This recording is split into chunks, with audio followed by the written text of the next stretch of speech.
नाज़रीन, पाकिस्तान के पहले वज़ीर क़ानून जिन्होंने अपने आखिरी अय्याम इंडिया की झुग्गियों में गुजारे थे, जोगिंदर नाथ मंडल।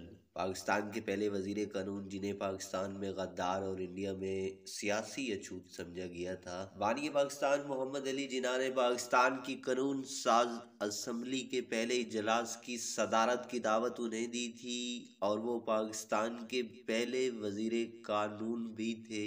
बानी पाकिस्तान मोहम्मद अली जिन्ना के इंतकाल के बाद कई ऐसे वाक़यात हुए जिनसे जोगिंदर नाथ मंडल इस बात से मायूस हो गए कि इस मुल्क में अक़लीतों के साथ जो वादे किए गए थे उन्हें अब पूरा करने वाला कोई नहीं है, बल्कि ऐसे अफराद हुकूमती ओहदों पर फैज़ हो गए हैं जो बहुत ज़्यादा शद्दोमत के साथ मजहब को रियासत पर मुसल्लत कर रहे हैं। मंडल वज़ीर आज़म लियाकत अली खान की कबीना में सन 1950 तक शामिल रहे।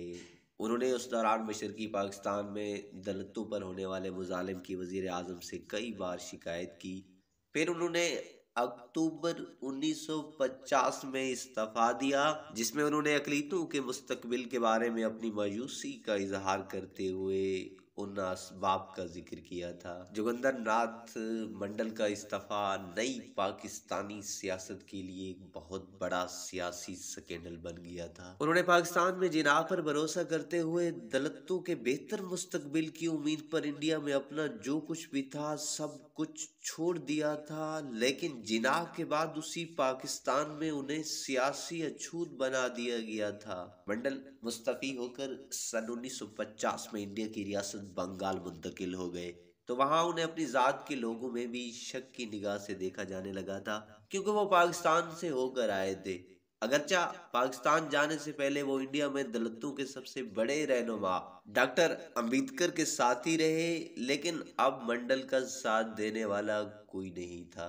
पाकिस्तान से सन 1950 में इंडिया मुंतकिल होने के बाद सन 1968 के अरसे के दौरान उन्हें अपने ज़्यादातर वक्त कोलकाता के उस दौर के एक पासमानदा मज़ाफ़ाती इलाके में बसर किया। मंडल ने उस इलाके में इंतहाई गुर्बत के दिन गुजारे। उस इलाके के लोग बहुत ही बुरी हालत में रहते थे। वो घर नहीं फ़कत झुग्गियाँ थीं। लोग लोगों से अच्छाइयाँ छीन लेते हैं और उसमें वो बुराइयां भी डाल देते हैं जो उसमें नहीं होती। इसी तरह जोगिंदर नाथ मंडल के साथ भी हुआ था। जोगिंदर नाथ मंडल का इंतकाल सन 1968 में हुआ।